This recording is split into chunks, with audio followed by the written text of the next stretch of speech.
phát cho nó vẫn có phát triển đó, đây là sự cố lon đó.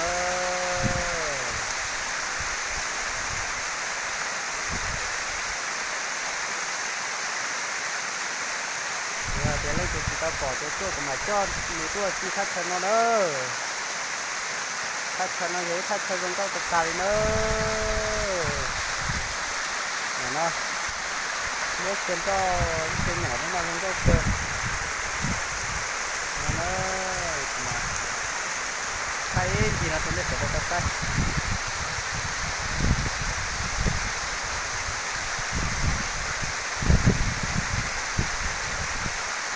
Không có tập thể nữa.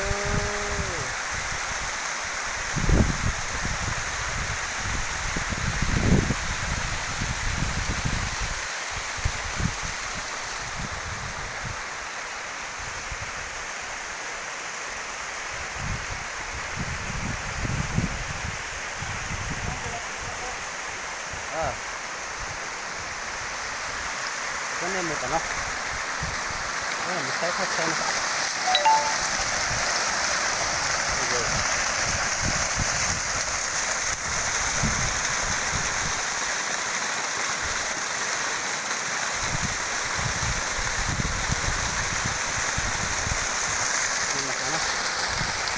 Này sai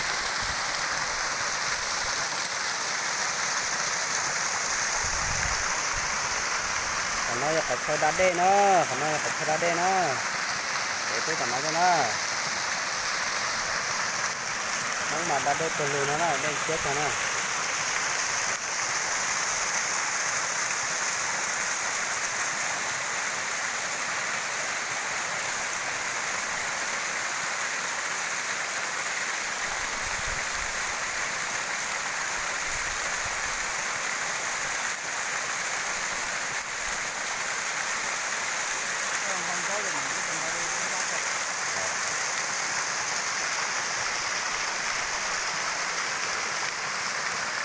chứ mình mà nhiều trong đá đê cờ nó thắt cho nó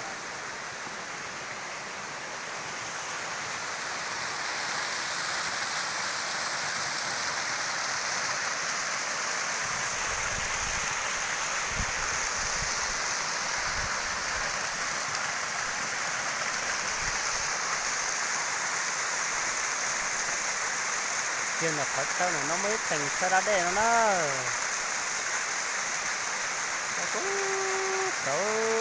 để phải thành cái lỗ